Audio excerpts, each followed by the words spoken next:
Alors que Kinshasa mise sur Juliana Lubumba pour remplacer la Rwandaise Louise Mushikiwabo à la tête de l'Organisation internationale de la francophonie, la RDC est confrontée à un sérieux problème d'impayés. 3 ans après la clôture des 9e Jeux de la francophonie, des entrepreneurs ayant contribué à la construction des infrastructures attendent toujours le règlement de leurs créances, estimées à 37 millions de dollars. Nous avons donc voulu en savoir plus sur cette affaire avec ce reportage de Dadi Songo-Ozo qui a suivi l'un de ces entrepreneurs congolais. Récit Jean-Luc Aiguesier et c'est le choix de la rédaction. C'est toujours avec amertume que Steve Condé visite son entrepôt de Kasavubu, une commune de Kinshasa. Il montre volontiers son matériel, praticable, projecteur, écran de télévision, mais il en manque une partie, louée pour les Jeux de la francophonie en 2023 et qu'il n'a pu récupérer. C'est le drame de la société Mediamage que possède cet entrepreneur. Les locations se sont transformées en ventes, mais il n'a touché ni l'argent de la location, ni celle de la vente. Les impayés ont presque mis la société à l'arrêt. Les bureaux de la francophonie a loué pour 10 jours. Ils ont les factures, ils ont tout. Ils devaient payer. Ils ne l'ont pas fait. Je demande à l'État de pouvoir me payer. Tout simplement. Parce qu'en fait, je suis congolais. Si les Français, les Turcs, qui ont travaillé avec nous ensemble dans le festival de la francophonie ont été payés, pourquoi moi je ne serais pas payé? Parce qu'en fait, ils ont investi, j'ai investi. Je ne vais pas fermer mon entreprise telle que vous le voyez, juste parce que l'État est insolvable. C'est pas correct. Et Steve Condé de montrer les nombreuses relances, les lettres adressées au président de la République ou au Premier ministre pour expliquer sa situation. Ça, c'est le courrier que j'ai écrit à Madame la Première ministre. Depuis les 13, elle n'a jamais répondu. Ça, c'est pour lui demander ces problèmes-là. Steve Condé n'est pas seul.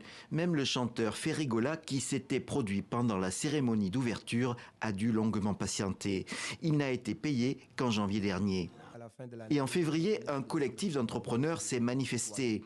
Dans cette interview chez nos confrères de Top Congo, il affirme que plus de 300 entreprises attendent des paiements. Bon, nous ne savons pas pourquoi, on ne sait pas entrer dans la politique financière de l'État, mais ce qui est vrai, notre dossier se trouve au niveau des finances, mais jusqu'à aujourd'hui, nous n'avons pas une réponse favorable, nous ne savons pas pourquoi. Mais nous sommes plus de 300 entreprises. Cette initiative, c'était l'initiative du chef de l'État lui-même qui nous a demandé de nous mettre ensemble pour être une force.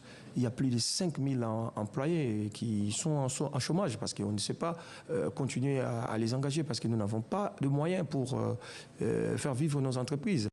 Au Stade des Martyrs, au lieu du sport congolais, nous avons pu rencontrer le directeur du Comité national des Jeux de la francophonie, ou CNJF.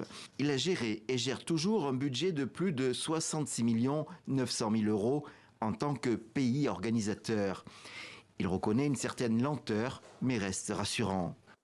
Les entreprises avec lesquelles on a fait affaire, il y en avait des entreprises au niveau national et au niveau international.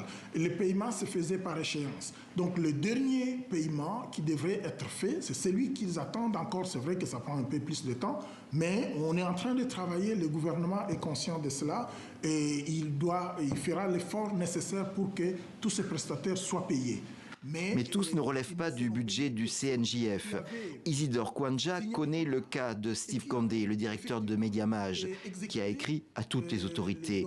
Et celui-ci aurait contracté à l'époque avec le ministère des Sports et donc il ne peut rien pour lui. On n'a jamais signé un contrat avec M. Condé. S'il a pris des engagements avec le ministre des Sports, il doit s'adresser au ministre des Sports pour obtenir son paiement.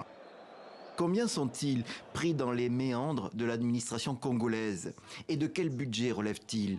Difficile de suivre chaque cas individuellement, mais le coût social pour des petites entreprises est important. À l'Organisation internationale de la francophonie à Paris, on a eu vent de la polémique, mais en interne, on rappelle que l'organisation des Jeux de la francophonie est déléguée à un pays organisateur.